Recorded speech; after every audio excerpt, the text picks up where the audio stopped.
नमस्कार। शहर शहर खबर खबर में आपका स्वागत है और मैं हूं आपके साथ प्रिया तिवारी। उत्तर प्रदेश में भारतीय जनता पार्टी ने शिक्षक प्रकोष्ठ की बैठक पार्टी के राज्य मुख्यालय पर रविवार को आयोजित की और इस दौरान बैठक में पार्टी के प्रदेश महामंत्री धर्मपाल सिंह मुख्य अतिथि के रूप में उपस्थित रहे। बैठक में उपस्थित प्रतिनिधियों को संबोधित करते हुए भाजपा के महामंत्री धर्मपाल सिंह ने कहा कि विपक्ष जाति और धर्म की राजनीति कर समाज में भेद पैदा करने की लगातार कोशिश कर रहा है और ऐसे में शिक्षक प्रकोष्ठ की भूमिका बेहद ही महत्वपूर्ण हो जाती है। धर्मपाल सिंह ने कहा है कि शिक्षक प्रकोष्ठ शिक्षकों की समस्याओं को हल कराने और सरकार द्वारा शिक्षकों, शिक्षा क्षेत्र और शिक्षार्थियों के हित में किए गए कार्यों को जन जन तक पहुंचाने का कार्य करें। उन्होंने कहा कि संगठन की संरचना को कॉलेज प्रमुख तक चुस्त दुरुस्त बनाकर आगामी बैठकों और सम्मेलनों की तैयारी करें। साथ ही उन्होंने ग्रीष्म अवकाश में जिला स्तर पर योजना पूर्वक शिक्षक सम्मेलन आयोजित करने के लिए भी कहा है। वहीं आपको बता दें कि बैठक की अध्यक्षता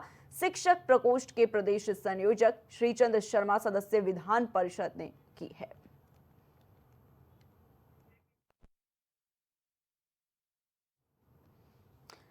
और इसी खबर पर चर्चा के लिए हमारे साथ बीजेपी से आकाश राय जी जुड़ चुके हैं, साथ ही समाजवादी पार्टी से हमारे साथ धर्मेंद्र सिंह जी जुड़ चुके हैं। सबसे पहले आकाश राय जी आपके पास आना चाहूंगी। आकाश राय, आपसे जानना चाहूंगी कि जिस तरीके से भाजपा ने एक बड़ा निर्णय लिया है, अब ग्रीष्म अवकाश पर शिक्षक सम्मेलन करने जा रही है भाजपा, मेरा सीधा सवाल आपसे यही है आकाश राय, क्या शिक्षक सम्मेलन के अलावा और भी सरकारी संगठन जो है, क्या उनको भी अब जोड़ने का काम जो है वो भारतीय जनता पार्टी करेगी?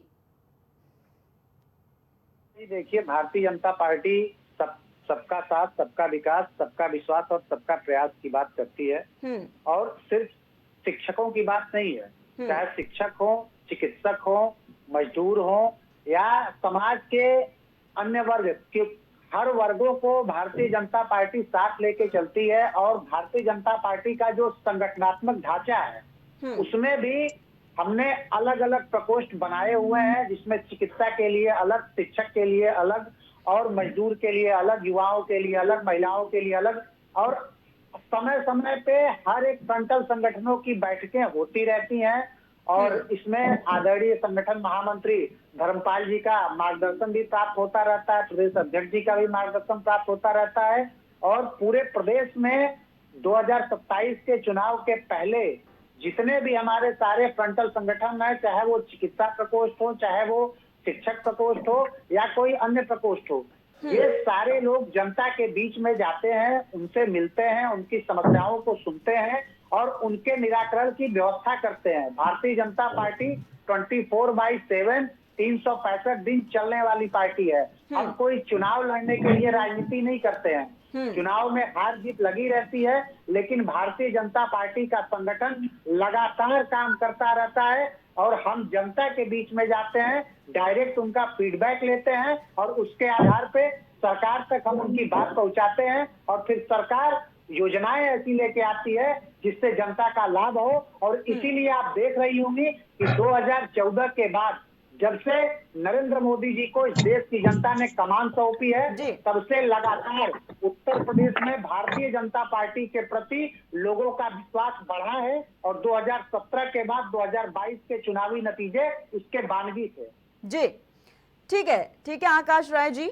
धर्मेंद्र सिंह जी हमारे साथ समाजवादी पार्टी से जुड़े हुए हैं। धर्मेंद्र सिंह जी, आपसे जानना चाहूंगी, देखिए जिस तरीके से भारतीय जनता पार्टी ये कह रही है, ये आरोप लगा रही है कि जो विपक्ष है वो जाति और धर्म की राजनीति कर समाज में भेद पैदा करने का काम करता है और अब जिस तरीके से शिक्षक संगठन जो है उसको एकजुट करने की तैयारी कर रहा है, क्या लगता है आपको कि क्या पीडीए की काट के लिए जो बीजेपी है वो शिक्षकों को साधने का यहाँ पर काम कर रही है? देखिए प्रिया जी, संगठन प्रयास कर रहा है, अल्पसंख्यकों को जोड़ने का प्रयास कर रहा है, शिक्षकों को जोड़ने का प्रयास कर रहा है, इनको जोड़ने का प्रयास कर रहा है, वो अलग बात, वो राजनीतिक दल है, प्रयास करे। सवाल ये है कि उनके हक में कर क्या रहा है। शिक्षकों की बुनियादी जो सवाल है, कितनी बार उन्होंने स्ट्राइक की, इस डिमांडों को लेके कभी तुगल की फरमान लगातार आते रहे। पूरा शिक्षक संघ ने जब चेतावनी दी, सरकार को 2-2, 3-3 बार पीछे आना पड़ा। नियुक्तियों की स्थिति है, अधर्म लटके हुए। तमाम जो परिषदीय विद्यालय एडेड हैं, वहां जहां 300, 400, 500, 1000 बच्चे हैं, वहां एक भी टीचर नहीं है, एक टीचर के भरोसे चल रहा है। शिक्षकों की कभी कह देंगे कि आप सुबह 9 बजे बायोमेट्रिक हाजिरी लगाना है आपको, दिन भर उनसे शिक्षा के अलावा अन्य काम ले रहे हैं, तो शिक्षक की नाराजगी है, अब उसको डैमेज कंट्रोल करना चाहते हैं। सबसे महत्वपूर्ण सवाल है कि भारतीय जनता पार्टी चाहे केंद्र की हो चाहे राज्य की हो, जिन बुनियादी सवालों को लेकर के आप सत्ता में आए थे, जी जो वादा करके आपने जनता से मत लिया था, चाहे नौजवानों की नौकरियां हो, सेना एक मध्य वर्ग के लिए सबसे बड़ा माध्यम थी जो पारिवारिक जीवन स्तर उठाने में सहयोग करती थी, सेना को आपने अग्निवीर के हवाले कर दिया। वर्ग 3 वर्ग 4 की नौकरियों को आपने संविदा के हवाले कर दिया। तो सवाल यह है कि आपकी नीयत तो ठीक ही नहीं है। आपने किसानों की आय दोगुनी करने का वादा किया था, किसान को उसके हाल पर छोड़ दिया। आपको जो जीडीपी में कृषि सेक्टर किसी जमाने में 50% का योगदान था और भारतीय जनता पार्टी के पहले 20% से अधिक का योगदान था, आज की डेट में 15% से कम रह गया। किसान परेशान और बदहाल होता जा रहा है। आपने 2019 में बड़ी जोर शोर से 2018 के लास्ट से करीब शुरू किया था किसान सम्मान निधि 6,000 रुपए, तब से महंगाई करीब करीब 40% तक बढ़ गई, आपने 1 रुपया नहीं बढ़ाया। मनरेगा में मजदूरों को जो सीधे किसान और कृषि क्षेत्र से जुड़े हुए मजदूरों को के जीवन स्तर में थोड़ा सहयोग करता था, मनरेगा में मजदूरी आपने नहीं बढ़ाया। 8 घंटे काम लेते हैं उसको 200 के आसपास 200 कुछ रुपए देते हैं जी वो भी साल भर में 100 दिन की गारंटी का स्कीम है। 100 दिन को लेकर 365 दिन में जो 265 दिन रह रहा है उस हिसाब से जोड़ेंगे तो उसको तो 50 रुपए 60 रुपए का भी रेशियो नहीं आ रहा। सवाल यही है, सिंचाई मुफ्त का आपने वादा किया था वो पूरा नहीं किया। किसानों को जो है 50,000 करोड़ रुपए कृषि सिंचाई योजना लाने की बात थी, उसका कहीं अता पता नहीं है। आपने 4 बजट उत्तर प्रदेश के अंदर पेश कर दिया। आलू टमाटर प्याज जैसी फसलों के लिए आपने कहा था हजारों करोड़ करोड़ रुपए का एक बैंक बना करके उनको न्यूनतम समर्थन मूल्य देंगे, उसका आता पता नहीं है। गन्ना किसानों का आपने कहा था 14 दिन में पैसा दे देंगे, नहीं तो उसको ब्याज सहित उनको पैसा भुगतान करेंगे। ब्याज की बात छोड़ दो साहब, किसी का आपने एक भी नहीं दिया, कम से कम गन्ना किसानों को भुगतान की बात कर देते। देखा ही आपने नए साल पे जो है लोग गन्ने का जो टब होता है जिसमें वो गन्ने का रस उबालते हैं उसमें किसान कूद गए थे। तो मेन यही है कि आपकी नीयत ठीक नहीं है, आप गरीब को गरीब बनाए रखना चाहते हैं। शिक्षा क्षेत्र में आपका करीब 20,000 से अधिक स्कूल बंद करने जा रहे थे, शिक्षकों के विरोध के बाद किसी तरह अभी वो ठंडे बस्ते में योजना चली गई है। तो आप न दलितों के तैसी हैं न पिछड़ों की तैसी हैं, अल्पसंख्यकों को आप खुले मंचों से जो है जिस तरह की भाषा का प्रयोग करते हैं पूरा देश देख रहा है। विशेष रूप से जो संविधान की शपथ लेकर के जिस बाबा साहब के बनाए संविधान में जिसमें इस देश के प्रत्येक नागरिक को बराबरी का हक दिया है, उसी संविधान की शपथ लेकर के आप बैठ करके एक वर्ग को चिढ़ाने का काम करते हैं। तो नीयत तो आपकी ठीक नहीं है, जनता के सवालों पे आपका मन साफ नहीं है। यही है कि 2024 में जनता ने आपको हराया और अब आपसे जनता ऊब चुकी है और निजात चाहती है, आने वाले चुनाव में उसका जवाब देगी। ठीक है धर्मेंद्र सिंह जी। आकाश राय वापस आपके पास आना चाहूंगी। आकाश, मेरा सवाल यही है आपसे कि शिक्षक की जो भूमिका बताई गई है, भारतीय जनता पार्टी देखिए जिस तरीके से महाकुंभ का आयोजन किया गया उसके बाद अब एक बड़े स्तर पर फिर जा रही है, शिक्षक प्रकोष्ठ की भूमिका को लगातार महत्वपूर्ण बता रही है और एक बड़ा फैसला लिया गया है कि अब जब ग्रीष्मकालीन की छुट्टियां होंगी उसके बाद वहां पर तब तरह तरह के आयोजन जो है शिक्षक सम्मेलन करवाए जाएंगे। तो क्या किसी राजनीतिक रुख की तरफ अपना रही है भाजपा इसे? नहीं, मैंने कहा ना प्रिया जी कि ये चीजें पहले से लगातार चलती आ रही हैं। ये एक प्रक्रिया है, ये कोई नई चीज नहीं है, ये चुनाव के तहत नहीं हो रहा है। ये मीडिया का आकलन हो सकता है, आप कह सकती हैं, लेकिन भारतीय जनता पार्टी के लिए एक सामान्य प्रक्रिया के तहत ये चीज है। शिक्षक प्रकोष्ठ, चिकित्सा प्रकोष्ठ, युवा मोर्चा, महिला मोर्चा, हमारे जितने भी प्रकोष्ठ हैं उनकी बैठकें लगातार होती रहती हैं और जिलावार, मंडलवार, क्षेत्रवार जो तय होता है उसके हिसाब से होती हैं। एक बात मैं स्पष्ट रूप से अभी जो धर्मेंद्र जी कह रहे थे कि उन्होंने बहुत सारी कमियां अपने वक्तव्य में बताई सरकार की, लेकिन मैं नहीं समझ पाता हूं कि इनकी बात को जनता क्यों नहीं सुनती है। आखिर जनता क्यों बार बार इनको नकार रही है? आप धर्मेंद्र जी से पूछिए कि क्या ये बता सकते हैं कि पिछले 30-35 सालों के इतिहास में देश में भारतीय जनता पार्टी के अलावा कोई ऐसी पार्टी रही क्या जिसको लगातार 3 बार इस देश की जनता ने सेवा करने का अवसर दिया हो केंद्र में? और उत्तर प्रदेश में आप बताइए, उत्तर प्रदेश में सिर्फ 10 साल, पूरे 10 साल भी नहीं हुए, सिर्फ 10 साल पहले जब भी कोई चुनाव होते थे तो यहाँ पे बिजली, सड़क और पानी, ये 3 मुख्य मुद्दे चुनाव के होते थे। हमने इन मुद्दों को गौर कर दिया। आज कोई इन मुद्दों पे बात नहीं करता, क्योंकि न सड़क की कहीं कोई समस्या है, न बिजली की कहीं कोई समस्या है, न पानी की कोई समस्या है। प्रिया जी, आप सोचिए कि बुंदेलखंड की जनता के साथ इन लोगों ने पाप किया कि अभी तक उन लोगों को शुद्ध पानी तक नहीं मिल पाया था। ये जिम्मेदारी हमारे कंधों पे थी कि हम बुंदेलखंड के लोगों को पानी पहुंचा पाए। हम उनको पानी पहुंचाए हैं अपनी इस सरकार में। आप सोचिए, और ये लोग बातें बड़ी बड़ी करते हैं चैनल पे। इनकी बातें करने से जब मैं सुनता हूं तो मुझे लगता है कि मैं किसी चैनल के डिबेट में नहीं, किसी कॉमेडी शो में बैठा हूं। लगातार आप सोचिए कि अभी जब कुंभ बीता है तो इनके राष्ट्रीय अध्यक्ष लगातार सनातन को लेके, महाकुंभ को लेके ऐसी बातें करते रहे जिससे कहीं ना कहीं अपमान हो हिंदुत्व का, सनातन के लोगों का। लेकिन क्या कोई फर्क पड़ा? इतना भव्य, दिव्य और विराट महाकुंभ का आयोजन हुआ। लगभग 65 से 70 करोड़ लोगों ने वहां पे स्नान किया।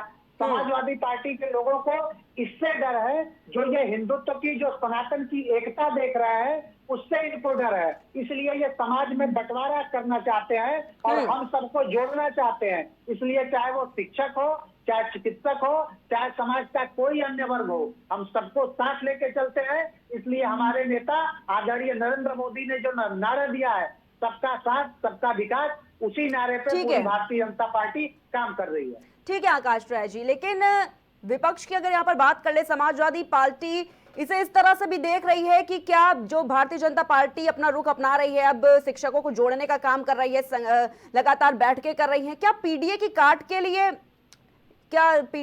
के लिए जो भारतीय जनता पार्टी है वो शिक्षकों को जोड़ रही है? क्योंकि ये भी कहा गया बैठक के दौरान कि जो शिक्षक हैं उनकी बातें जल्दी सुनी जाती हैं, उसका असर अलग तरह से पड़ता है जनता के ऊपर। प्रिया जी, मैं वही बात कह रहा था जो आपने सवाल पूछा है। समाजवादी पार्टी शुरू से आज अखिलेश यादव जी के रिजीम में नहीं, जब दिवंगत मुलायम सिंह यादव जी इनके नेता हुआ करते थे, उस टाइम पे भी ये लोग बंटवारे की ही बात करते थे। उस समय ये एमओआर की बात करते थे, मुस्लिम यादव की बात करते थे। आज ये पीडीए की बात करते हैं, पिछड़ा, दलित, अल्पसंख्यक। मतलब आप सोचिए कि भारत की एक राजनीतिक पार्टी देश की लगभग 20 से 25% आबादी को पहले ही किनारे कर दे रही है। वो उनको अपने साथ रखना नहीं चाहती है। आप सोचिए कि उत्तर प्रदेश के मुख्यमंत्री के पद पे बैठा हुआ व्यक्ति अपने वक्तव्य में कहता है कि अगड़ी जाति के लोग हर जगह कब्जा कर लिए हैं। आप सोचिए, अखिलेश यादव जैसे व्यक्ति ने क्या ये बयान शोभा देता है? समाजवादी पार्टी के लोगों ने सदैव से विभाजनकारी और विनाशकारी राजनीति की है और भारतीय जनता पार्टी उसी की काट में शुरू से, जब से हमारा गठन हुआ और यहाँ तक कि जनसंघ के गठन के समय से, हमने सबका साथ सबका विकास की अवधारणा को लेके चलते हैं। हम पंडित दीनदयाल उपाध्याय जी का जो एकात्म मानववाद का जो मंत्र है, उसको लेके चलते हैं कि जो पंक्ति में सबसे पीछे खड़ा व्यक्ति है उसको सारी सुविधाएं कैसे पहुंचे, उसकी चिंता करना भारतीय जनता पार्टी की प्रायोरिटी है। ठीक है। धर्मेंद्र सिंह जी अपनी बात यहाँ पर रखना चाह रहे थे। धर्मेंद्र सिंह जी। प्रिया जी, इनके भाषण से तो ऐसा लग रहा है जैसे ओसामा बिन लादेन शांति और आतंकवाद के विरुद्ध भाषण दे रहा हो। अरे कम से कम विभाजनकारी राजनीति के समय बोलने के पहले, विभाजन का बाप बोलने के पहले शर्म से डूब जाना चाहिए था। प्रधानमंत्री नरेंद्र मोदी जी के और अपने योगी आदित्यनाथ जी के भाषण पढ़ लेते कि देश के नागरिकों के बीच में हिंदू, मुसलमान, अगड़ा पिछड़ा, ईसाई और सिख के नाम पर बंटवारा कौन कर रहा है? किस तरह से लोगों को जो है रहने का हक नहीं, पाकिस्तान चले जाने की बात करते हैं, किस तरह से कपड़े से पहचानने की बात करते हैं, किस तरह से भाषा के आधार पर उनकी जबान खुलती है। तो कम से कम इस तरह की बात ना ही बोले तभी अच्छा। दूसरी बात, आप अभी लेके आए कुंभ पे, लेके आए चुनाव पर। चुनाव में 2024 में इतना बड़ा 400 पार का नारा देने वाले को उत्तर प्रदेश ने लगड़ा कर दिया। ठीक है, किसी तरह तिकड़म से सरकार बन जाना अलग बात है, लेकिन उत्तर प्रदेश ने आपको असली औकात दिखा दी थी और ये अहंकार पालना लगातार जीतते हैं। और 2 सीट पे कभी थे, 2 एमपी के लिए तरस जाते थे। वो भी दौर देखा है, जनता है, ठीक कर देती है। झूठ की उम्र ज्यादा नहीं होती है, एक बार 2 बार कर लेते हैं। अरे कुंभ की सफलता का 65 नहीं, हमारी इच्छा थी 100 करोड़ पूरा आते, 150 करोड़ की आबादी, दुनिया की सब लोग आते, सबका कुंभ है। वो भारतीय जनता पार्टी का आयोजन नहीं, कितना पीठ थपथपा रहे। और क्या भैया व्यवस्था कर दोगे? अरे व्यवस्था सरकारें सहभागी होती है, क्या गंगा मैया को गीजर से गर्म कर दोगे? अरे उसकी दिव्यता में है, माँ गंगा की दिव्यता नेचुरलिटी में है। तुम्हारे ये पोस्टर लगा देने से दिव्यता और भव्यता नहीं बढ़ती। हाँ, अपना आप अपना आचरण और अपने पिसान पोत के भंडारी बनने वाला जो आपका जो दिखावापन है वही केवल परिलक्षित होता है। आप सफलता ले रहे थे तो जो स्टैम्पेड हुआ उस पर भी जरा दुख के ठीक दो, है, घड़ियाली आंसू ठीक भी है बहा दिए धर्मेंद्र सिंह होते। जी, लेकिन दूसरी बात ये मैं बता रहा जी हूँ, मैं जी शिक्षकों नहीं, मेरी बात पूरी होने दे प्रिया जी, जी ऐसे जी नहीं, बोलिए। मैं बीच में नहीं बोलता हूँ।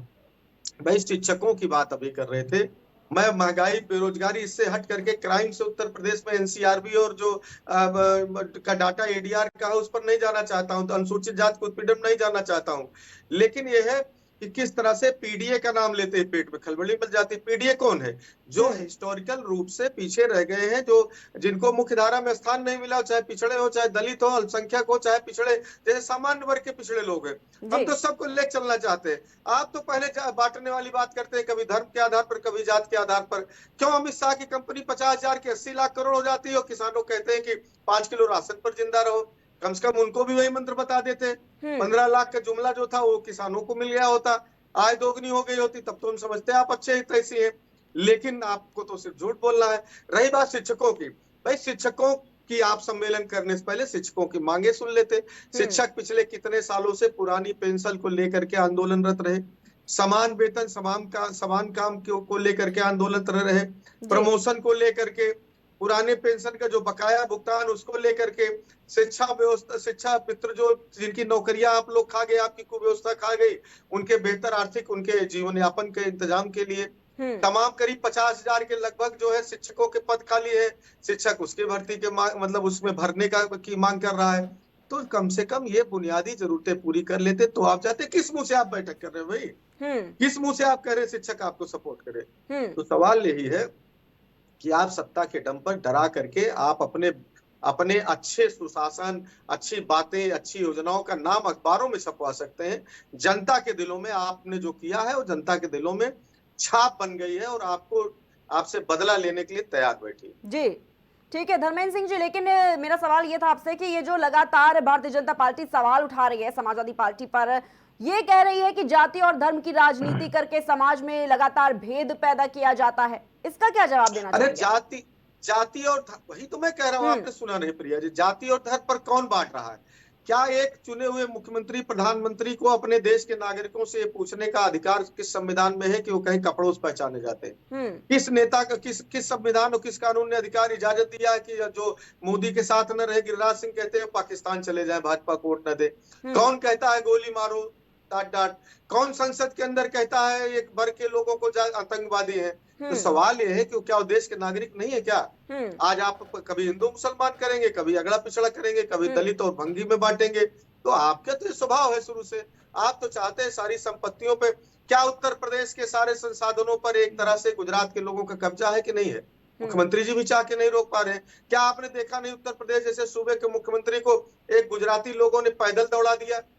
आपने खुद देखा होगा, हाईवे के कार्यक्रम में मुख्यमंत्री जी को धक्का मार के किनारे कर दिया गया और पैदल चलने के मजबूर हो गए।